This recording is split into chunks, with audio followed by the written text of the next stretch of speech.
गप्पांना सुरुवात करण्याआधी तुम्ही दोघेही नाटकवाले आहात. नाटकवाले म्हणलं की चहा आला आणि आपल्याकडे आहे सोसायटी टी. घेऊया का चहा? एकदम कडक चहा आहे सर.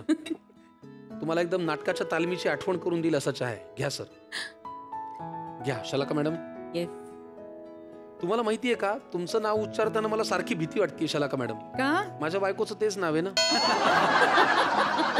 त्याच्यामुळे मॅडम म्हणू का काय म्हणू, आदरणीय शलाका म्हणू का काय म्हणू काही कळत नाही. तुम्ही मॅडमच म्हणणार कारण तुमच्या मॅडम आहेत ना त्या. तेच ना. पण आज एकदम मला रोजचं नाव आहे शलाका.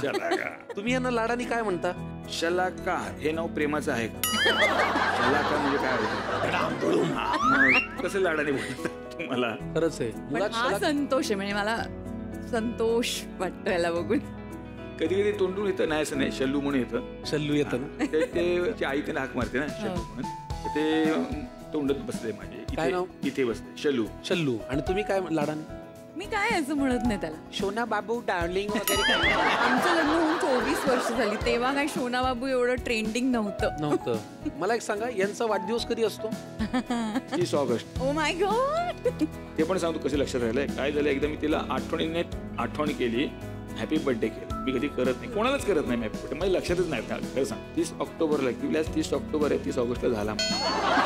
लक्षात राहिलं 30 ऑगस्ट आहे. अच्छा, बरं ठीक आहे. अॅनिव्हर्सरीची तारीख काय? 6 जानेवारी. थांबा ना, डोक्याकडे हात केला होता तुम्ही, सांगून टाकलं. हे पण लक्षात नाही तुझ्या? माझ्या नाही लक्षात. खरंच 6 जानेवारी, 24 वर्ष झाली लग्नाला. त्याच्यामुळे ठीक आहे. बरं, आपण एक काम करूया. तुमच्या या जोडीविषयी आम्हाला खूप काही जाणून घ्यायचंय. तर ते असं नुसतं प्रश्नांमधून जाणून घेण्यापेक्षा नाटकाच्या प्रॉपर्टीमध्ये एक फार महत्वाची गोष्ट असते, पेटी. पेटी ओके नाही? त्याच्यामध्ये अगदी घंटेपासून ते अनाउन्समेंटच्या कागदापर्यंत सगळं असतं. तर तुमच्या नात्याची एक पेटी आमच्याकडे आलेली आहे. त्यातल्या एक एक वस्तू काढूया आणि बघूया या प्रेमाच्या पेटीमध्ये काय सापडतंय. प्लीज घेऊन या. त्या प्रेमाच्या पेटीमध्ये पहिली वस्तू माझ्या हाताला लागलेली आहे. यदा कदाचित.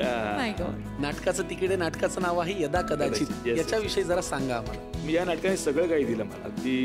ती प्रसिद्धी दिली नाटकाने, शलाकाही दिली नाटकाने. माझं घर झालं या नाटकामुळे.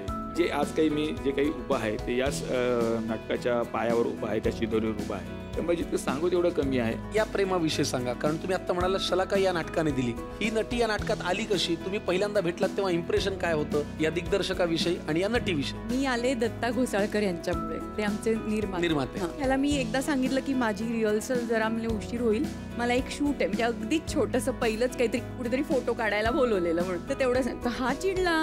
हा म्हणाला आज मला शूटिंग करणाऱ्या मुली नकोच, ही नकोच, असंच म्हणायला लागला. तर दत्ता म्हणाला तशी नाहीये ती, आज पहिल्यांदाच गेली तर तिला करू दे.